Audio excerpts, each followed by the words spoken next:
Ô moço, tem um prédio aqui.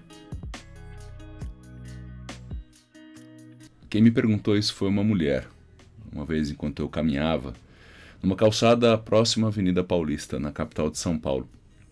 Eu fiquei surpreso com a pergunta, né? Se tinha um prédio na Avenida Paulista. E de alguma forma até irônica eu respondi: sim, tem sim, tem há mais de 50 anos, pelo menos, né? Mas ela não parou. Ela disse, sem perceber ou sem ligar para minha ironia, que foi pouco convidativa até para o papo, ela disse tudo isso e ainda completou, para minha surpresa ainda maior. Ela disse que nem sabia que durava tanto tempo e que ela nunca tinha visto ele, apesar de morar na rua de baixo. E me disse que era muito interessante conhecer, descobrir coisas novas, né? Olha, eu fiquei com um certo receio de avançar naquela conversa. Então eu desconversei e segui o meu caminho, deixando a minha interlocutora até um pouco desconcertada. Ela estava fascinada em ter descoberto um prédio que estava ali há décadas, ao lado dela. Eu pensei comigo, hein? Gente esquisita, né? Mas essa história não termina assim, não. Aconteceu mais coisa depois deste primeiro encontro. Mas antes de seguir com a história, eu quero compartilhar algumas provocações e algumas reflexões que me ocorreram em razão deste encontro que eu estou contando para você. Afinal, o que tem ali? O que tem aí? O que tem acolá? O que tem onde você e eu nem estamos vendo ainda diretamente com a visão, mas estamos sentindo que existe e que a gente deveria olhar? Você sabe do que eu estou falando, né? Existem pistas, convites, psius, chamados que visitam frequentemente o terreno da sua vida? Eu posso garantir que existem na minha vida. Sabe, um dos pensadores que eu gosto muito, que é um dos maiores mitologistas e escritores do século XX, é o Joseph Campbell. Ele chama esses convites de chamados às aventuras.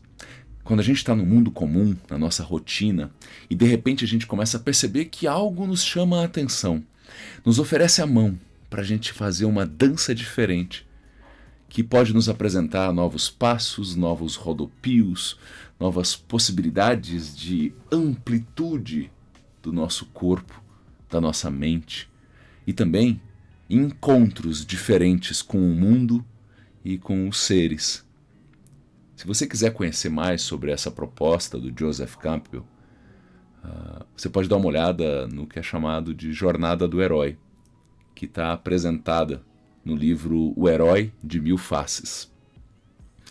Então, atender ou não atender ao convite, ou aos convites, às aventuras, me parece momentos viscerais para a realização ou não realização dessas jornadas, né? Sem aceitar os convites, nós não cruzamos os limiares, e são palavras também usadas pelo Campbell, para que a gente possa, cruzando os limiares, viver aventuras. Então, esse é um momento de visão. Ou também a gente pode chamar de um momento de divisão, de dividir aquilo que eu já sei de mim e aquilo que eu posso vir a saber mais adiante. Então, em alguns aspectos, eu me lembro até de um provérbio japonês que tem um ponto relevante para mim. E ele diz assim, que é no vazio do jarro que se põem as flores. Bom, dizer que vaso cheio não tem espaço para flor nova sem apertar e contrair é bastante óbvio. Mas o desafio, ainda que muito necessário, é esse processo de escolher entre quem fica e quem sai. Entre a flor que ainda está viva e vibrante, e portanto pode seguir, se for uma opção minha, e aquela que já teve o seu tempo encerrado, ou ainda, aquela que sempre foi de plástico e serviu como algum artifício, serviu de forma artificial, por alguma demanda, por algum tempo, mas que poderia abrir espaço para algo diverso e, quem sabe, real. Tem uma palavra que costuma me ajudar nesse processo, e é uma palavra em inglês. Ela é insight. Quando eu coloquei no tradutor online do Google, insight virou logo de cara discernimento. Mas também tem outras opções que aparecem ali: introspecção, conhecimento, compreensão e perspicácia. Eu gostei de todos esses caminhos que apresentaram ali, que foram apresentados ali no tradutor do Google. Em especial, do ponto de partida que está na própria palavra, etimologicamente. Se você olhar, insight. Sight é visão. Então seria a visão para então visão para dentro. Na psicanálise, eu fui dar uma olhada no significado da palavra insight. Eu sabia que essa palavra fazia parte do repertório da psicanálise. E o insight é um termo teórico que se refere ao processo mental de tornar consciente algo que é inconsciente. Ou seja, então é trazer para mais perto, ao menos colocar alguma luz, apresentando mais nuances, um pouco mais e um pouco mais, se a gente se dedicar a esse caminho de aproximação e de descobrimento daquilo que estava em um território muito menos acessível, menos iluminado, ou seja, menos próximo da nossa lucidez. O Nietzsche, ele disse certa vez que a consciência é uma garrafa vazia num oceano de afetos em maremoto. Pensa nisso, uma garrafa. Já é algo pequenininho em si. Aí está num oceano. A garrafa fica quase desprezível em termos de tamanho. Ainda com um maremoto, revolvendo, jogando tudo de lá para cá e de acolá para lá. O tempo todo, ininterruptamente. Bom, felizmente, parece que cada vez mais a gente pode acessar caminhos e apoios que ajudem no processo de transformação de elementos importantes do nosso plano inconsciente para o plano consciente, para que isso se torne um campo para nossa atuação, para que isso se torne mais real e tangível e compreensível, ainda como um desafio, mas como um plano, um campo, um terreno que se coloque. Eu celebro cada vez mais a redução dos preconceitos sobre os processos terapêuticos. Terapeia, em grego, significa o ato de curar ou de restabelecer. E essa palavra vem de outra palavra, que é terapeuien, que significa curar ou fazer um tratamento médico.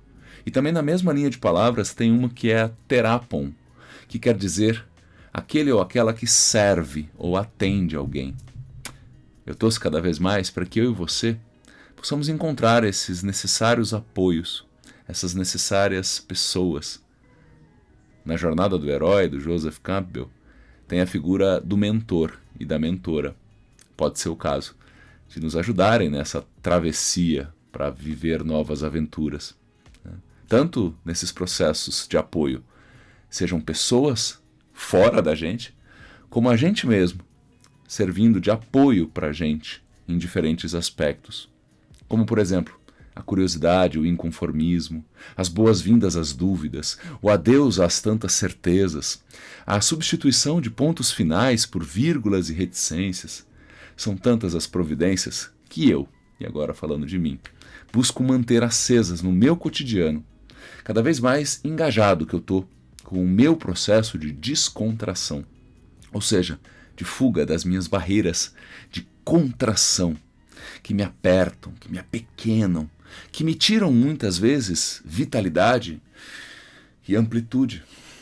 Essa musculatura de descontração, ela me pede treino diário para que eu ganhe algum tônus, força, cada dia um pouco mais, cada dia um pouco mais.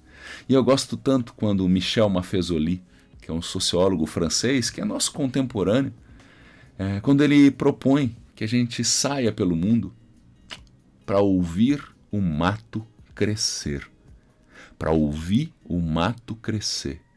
Que ato revolucionário, num contexto, tantas vezes, cheio de propostas fast, velozes, que medem, muitas vezes, pelo cronômetro e pelo depois, ou seja, pelo resultado, em vez de medir pela parte sensível que foi envolvida e pelo durante, pela jornada e não apenas pelo ponto de chegada, em busca do valor daquilo que está sendo vivido, daquilo que está sendo feito com o nosso tempo.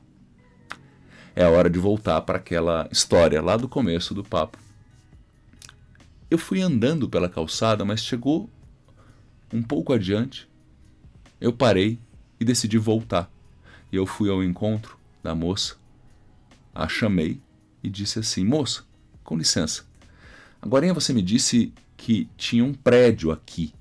Eu fui embora, mas eu fiquei um pouco preocupado com você, por isso que eu voltei. Você tá vendo o prédio ali, certo? A moça começou a rir muito, muito. Ela perdeu até o fôlego de tanto que ela começou a rir.